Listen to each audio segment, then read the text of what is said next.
A dual United States-Turkish citizen taking part in a protest against settlement expansion in the Israeli-occupied West Bank died of her wounds on Friday after allegedly being shot in the head by Israeli troops, the official Palestinian news agency Wafa reported.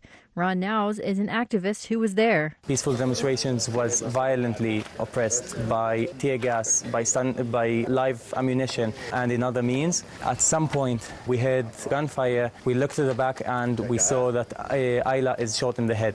She wasn't responding, and an ambulance came and evacuated her to Rafidia Hospital in Nablus. Secretary of State Antony Blinken commented on the death and what the U.S. plans to do about it. I just want to extend my deepest condolences, the deepest condolences of the United States government to the family of Aishmar Ezgi. We deplore this tragic loss. Now, most important thing to do, to gather the facts, and that's exactly what we're in the process of doing. Any actions that we take are driven by the facts. So first things first, let's find out exactly what happened, and we will draw the necessary conclusions, consequences from that. The Israeli military said it was looking into reports that troops had killed a foreign national in the area of the protest. Justice Juan Merchan on Friday delayed former United States President Donald Trump's sentencing on charges stemming from hush money paid to a porn star until November 26th. Trump had asked to push back his sentencing date until after the November 5th presidential election. Trump had previously been scheduled to be sentenced on September 18th, less than 2 months before the election. For additional stories 24 hours a day, visit our website, voanews.com. This is VOA News. Dozens of children are still missing following a blaze that destroyed a school dormitory in central Kenya and killed at least 17 young pupils. Deputy President Rigathi Gachagua spoke where the tragedy took place overnight. We still have 70 kids that are unaccounted. That does not mean that they are perished or they are injured. The word is that they are unaccounted for. We are praying and hoping for the best.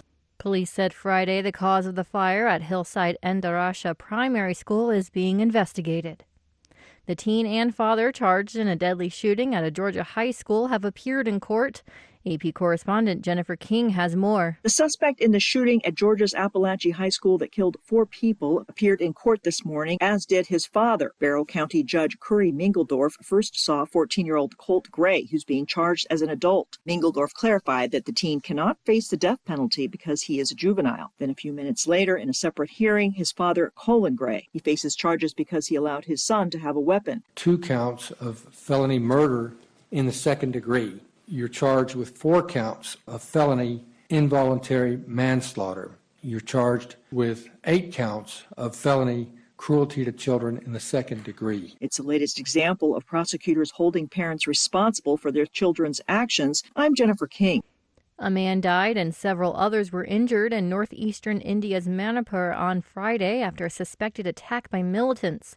The militants allegedly fired rockets into the Bishnupur district from a long range, a local said. The escalation of Kuki aggression has increased double-fold again. Over the past few days, there were certain incidents of drone bombing happening in several parts of Imphal West areas, killing many people and injuring several others. And today again, right from early morning, there were 2 missile attacks, which is being shot from a very long range of around 7 kilometers.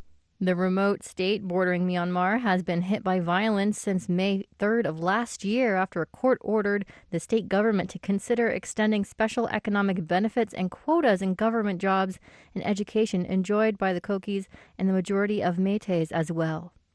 A former mafia hitman has been sentenced to 25 years in the 2018 prison killing of notorious Boston gangster James Whitey Bulger. Furios Freddy Gias was sentenced Friday in federal court after pleading guilty to voluntary manslaughter and assault resulting in serious bodily injury. The 89-year-old Bulger was beaten to death in his cell at a West Virginia prison hours after arriving from a Florida penitentiary. Prosecutors say Gias repeatedly hit Bulger in the head with a lock attached to a belt.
Thank you for watching. Can you do me a favor? Please leave a comment in the comment section below. That would really help. Thank you, and see you again soon.